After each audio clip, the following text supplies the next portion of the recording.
Hello friends, എല്ലാവർക്കും പുതിയൊരു വീഡിയോയിലേക്ക് സ്വാഗതം. ഇന്നത്തെ വീഡിയോയിൽ നമ്മൾ നോക്കുന്നത് PSC പ്രസിദ്ധീകരിച്ച ഏറ്റവും പുതിയ ഷോർട്ട് ലിസ്റ്റിനെ കുറിച്ചുള്ള വിവരങ്ങളാണ്. ഈ ഷോർട്ട് ലിസ്റ്റിൽ വന്നിരിക്കുന്ന ഉദ്യോഗാർത്ഥികളുടെ എണ്ണം, കട്ട് ഓഫ് മാർക്ക് എന്നിവ നമുക്ക് വിശദമായി നോക്കാം.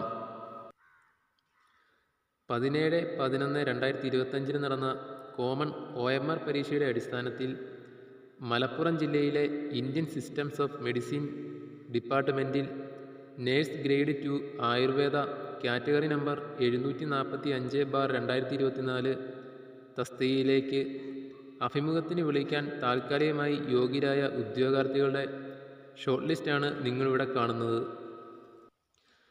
ഈ ലിസ്റ്റിൽ ഉൾപ്പെട്ട ഉദ്യോഗാർത്ഥികളുടെ എണ്ണം നോക്കാം. മെയിൻ ലിസ്റ്റിലെ ഉദ്യോഗാർത്ഥികളുടെ എണ്ണം 25, സപ്ലിമെൻ്ററി ലിസ്റ്റിലെ ഉദ്യോഗാർത്ഥികളുടെ എണ്ണം 11, ഷോർട്ട് ലിസ്റ്റിലെ ആകെ ഉദ്യോഗാർത്ഥികളുടെ എണ്ണം 36. ഈ ലിസ്റ്റിൽ വന്നിരിക്കുന്ന കട്ട് ഓഫ് മാർക്ക് നോക്കുകയാണെങ്കിൽ 24.33.